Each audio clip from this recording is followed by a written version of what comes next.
Welcome, everybody.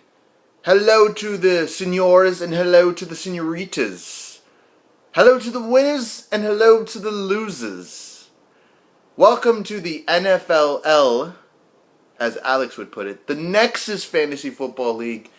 This is the Week 11 recap and award show. Alex could not be here right now to do the interim commissioner thing. He had a little personal issue going on, and Alex wish you the best and everything.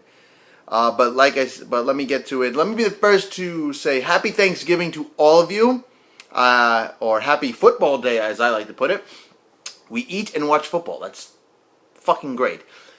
Now, I would like to get into the recap, and then we'll get into some of the awards, and maybe we'll talk a little playoffs right now, but I want to let's start off with the first matchup. We got the Heffinators going against Ryan Leaf's comeback. And you know what? You know who took this one? That's right, the Heffinators took it. They beat Ryan Leaf's comeback. The score was 147 flat against 137.3, and it was interesting because the fact that I was losing by 5 going in, and we both had two defenses. Monday night was going to really turn this game around, and it turned out that Kaepernick was like, fuck the Bears, and Jason Campbell was like, fuck, it's the fucking Niners, and Aldon Smith made him his bitch.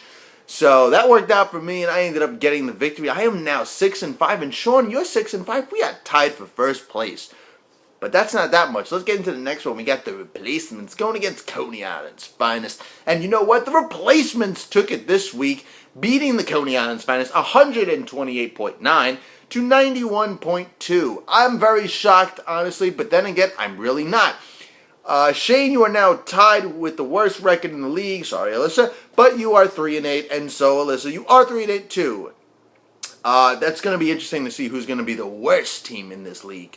But we got to move on to the next one. We got none other than, I got to say, since Alex didn't say it correctly last time, the Bound Crushers. And the Bound Crushers played against Lay That Ass. And it turns out that the Bound Crushers, they went and they crushed her bounds, just like he does to blacks and women.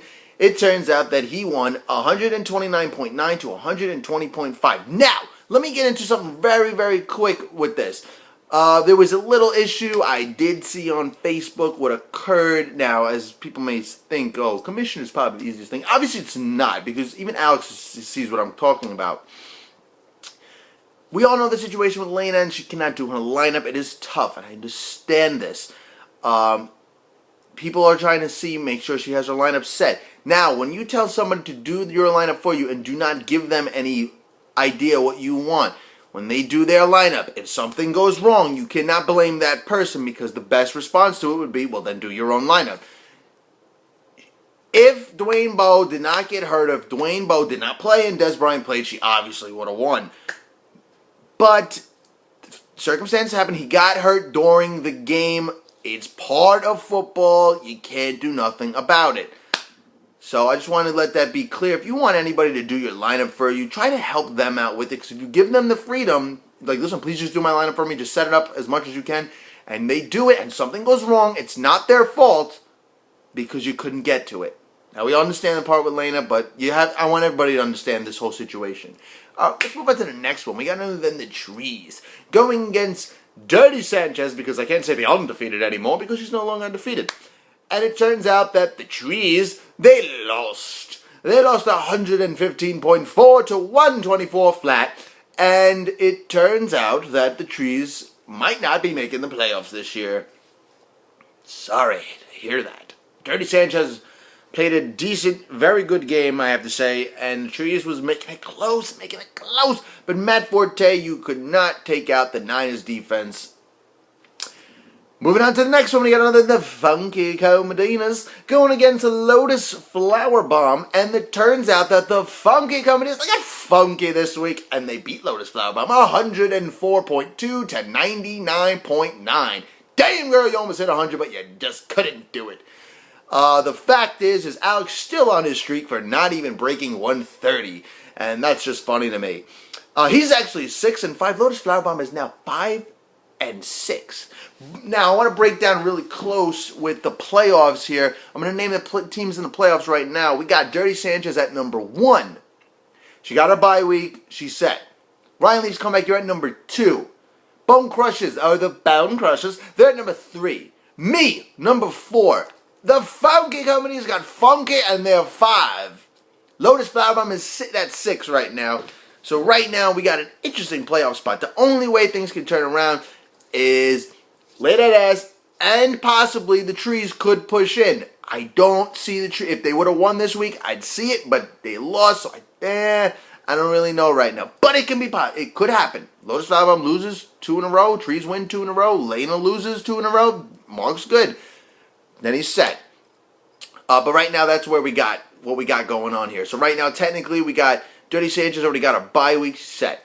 Ryan Leafs comeback, you do not have your bye week. You better start winning, guy, because if you don't, one of us are going to take your bye week. But we got to get into my favorite part. We got to get into the award show. I love the awards. And we're going to start with the MVP of the week with 147 flat.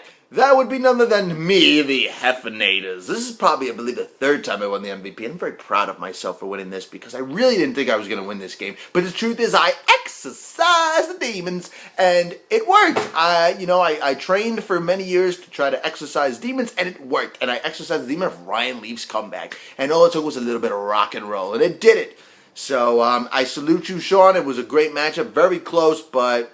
Andre Johnson had a great game, but the Bears defense did not. And that's where the Niners came into play and took me my victory. We're going to move on to the next one. Somebody's hurting for a squirt. Somebody's hurting for a squirt. It's got to go to none other than Shane from Coney Island's Finest getting 91.2. Damn, guy. I don't know how many times you got hurting for a squirt. I know it's been a lot.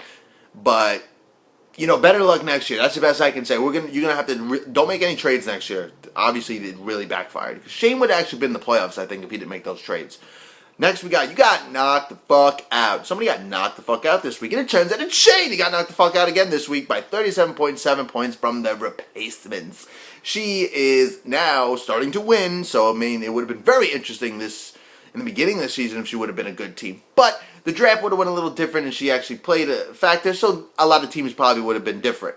So, that's all good for that. But better luck next year to you as well. We hope to see you guys again, both the Coney Island's Finest and the replacements, hopefully maybe with 2 different names. Next we got coulda, woulda, shoulda, but they didn't. That's going to have to go to Mark for not playing Stevie Johnson and Cecil Shorts. I can understand why. You got Mike Wallace and you got Julio Jones, but it's coulda, woulda, shoulda, and you didn't play him, so if you would have played him, you would have won. You would have beat Dirty Sanchez, you would have had a better shot at making the plays, but you didn't play him, so you lost. Let's recap real quick on that one. We got the MVP of the week. Got none other than the Heffenators. Hurting for the squirt, and somebody's hurting for a squirt. It's going to the Coney Island's Finest. You got knocked the fuck out. That's going back to the Coney Island's Finest for I don't know how many times. And coulda, woulda, shoulda, going to none other than the Trees. Because the Trees did not start Stevie Johnson and did not start Cecil Shorts. And you got coulda, woulda, shoulda. But I'll be back for the Week 12 predictions, and I'll see you in a little bit.